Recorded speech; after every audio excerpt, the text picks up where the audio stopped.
All right, I'm excited. Our next guest is a popular food truck entrepreneur who specializes in Mediterranean cuisine. Today, she is going to put on a little bit of a spin on that, kind of a Spanish classic entree. Paella is on the menu. Plus, she's going to create a refreshing pitcher of sangria, the perfect drink to pair with this meal. So we're going to have a marriage coming up here a little bit later on, aren't we? Yeah. We are. Now, Cheryl was over talking to you. Cheryl is a very good baker and a great chef. I'm none of those.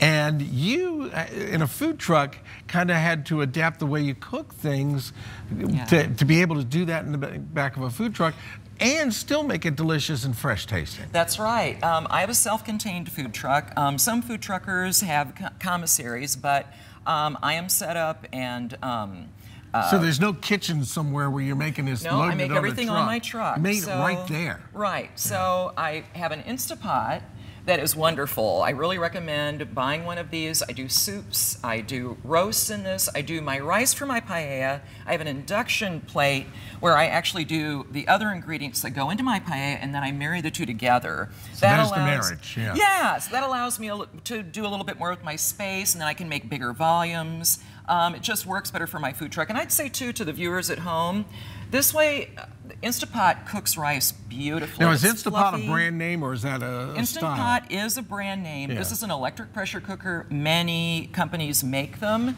You can get them anywhere now. They're very popular. You can get one from anywhere to $50 to $100, depending on the bells and whistles. Yeah. Okay. And this one has lots of bells and whistles. It does. This is what you use? I love it. It's got so many things. You can make yogurt in this. You can even, and I've not done this, but Cheryl might be interested in this, you can even bake cakes in this. Wow. Yeah, it's pretty interesting. All right, so let's get started. Okay. Where are we going to start? Now, I'm just going to show you. This is very easy. The rice I use a pre-mixed yellow rice mix. This is a really good rice mix. It's delicious. It comes out beautiful every time. So you're using it like a rice cooker right now? Pretty much, yes. Yeah. That's exactly it. Okay. And I just do 1 cup of rice to 1 cup of water. You don't have to do anything else. You just put it in there, shut the lid, push the rice button.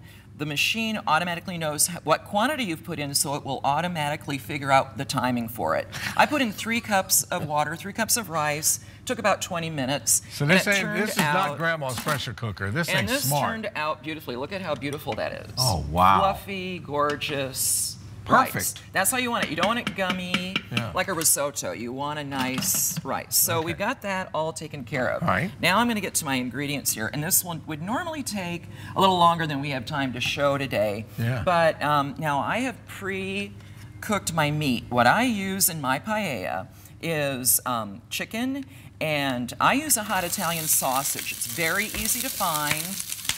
Rather than finding... Step it back. I think we got Patrick, our cameraman. Watch out. Watch out. Yeah. And that's the thing about a paella pan. I use my paella pan at home. I don't use it on my truck. I'll use a deep fryer, like a deep chicken frying pan or a Dutch oven. But these are designed to cook very hot, very evenly.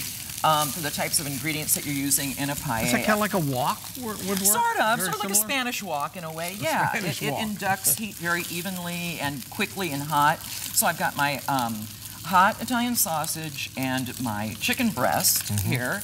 Now my next thing I'm going to add are peppers and onion. This is going to smell great in about a minute. Normally this whole dish would probably take me about 20 minutes to half an hour to make, but because of time constraints, I'm going to go through this very quickly. Okay. Okay, this would cook for about another 5 minutes or so, and then I would also, along with this, I would put in my garlic, and I like lots of onion and garlic. You gotta have it, you know. And that's fresh garlic? It is. Yeah. And right now, I'm also going to put in my herbs. With this type of paella in Spain, I just got back from Valencia in February. The paella that we had over there, they used rosemary, but it was more of a different type of paella. I have seafood in mind, so I use thyme. It's very good with seafood paella. And the measurement on that was a palmful. Is a palm, and then you sort of muddle it with your hands, and it really brings out the aromas and the flavors. And then I also put in a little bit of parsley. Do the same thing. And then this is very important. This is Spanish paprika. and it is hot. So it's got a kick to it, and it's very different than American paprika. It's smoked and has a very interesting nuanced flavor. I usually order this online. I'm not sure where you can get this locally. There is a shop in Williamsburg called La Tienda. Wow, and that's red.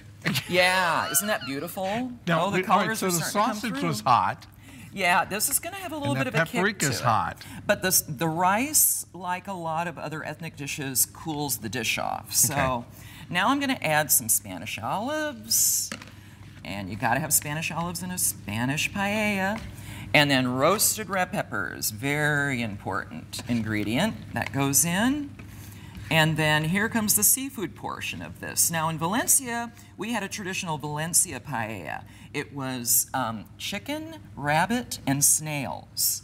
And it's seasoned with rosemary rather than thyme. And it was delicious. I think this is probably a little more, suitable to an American palate. So. And the shrimp goes in last, obviously, because it doesn't take hardly any time to cook. Right, and you just want it to get opaque, enough to where it's opaque so it's nice and juicy, and you don't want it to get too chewy.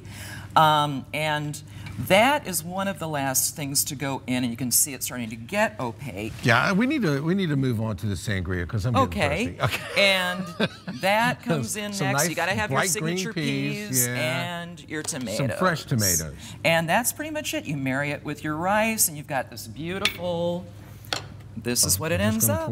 That's a lot of rice, and that comes out looking like that. I'm going to get a good shot of that, Patrick. Oh yeah, that looks great. All right. So we're going to let that simmer for a while for the staff. That's going to enjoy, because that's a lot of food. How much is that? That's dinner for 4? You know, this is probably more like for 4 or 5 people.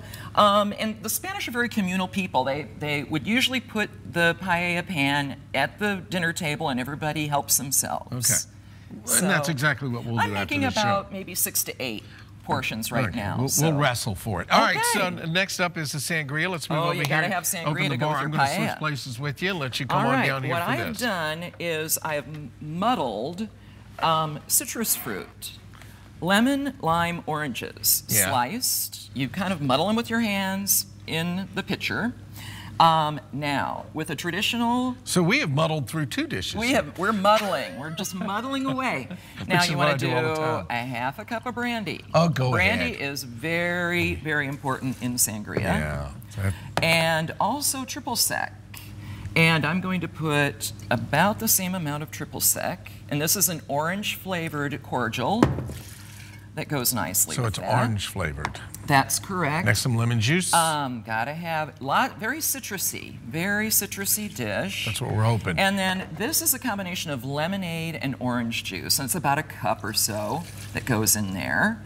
And then I also put in a little bit of blue agave. Some people use simple syrup. You can leave it out even if you want. Is that going to sweeten it up a little bit? A little bit. So we're going to kind of stir, muddle, stir. And then comes the dry red wine. You want to use any kind of, I'm using a Shiraz, but you know, you can use any kind of Spanish dry wine, anything that's dry. And that is pretty much. And that bottle fit right in there perfectly, got. didn't it? Yeah. And the best thing to do is to let this refrigerate overnight and let it all all the flavors blend together. And then what you do is serve it over rice, or I'm sorry, you serve it over rice. Serve it over ice. The other is served over rice. And you can also add a little bit of sparkling water. It gives it a kind of an effervescence. Yeah. Fizzy if it's hot out in the summer. It tastes good. So. There you are. And that was, you went through that really quick, and we'll have that recipe later today, but you know, this is going to be in the summertime, in a Richmond summer where it gets just unbearably hot. Would you like a glass? I would love a glass. I'll pour you one. How did she know? Now, obviously, you said if you let this sit overnight and chill, it's going to be better. It is, and that's without the sparkling water, but it's good. That's not good. Oh. That's great. Oh, good. Think about sitting out in the sunshine. Yes. Having some paella, enjoying your sangria. You made a picture for me. For everybody else, you're on your own. Thanks, Laura. Thank you.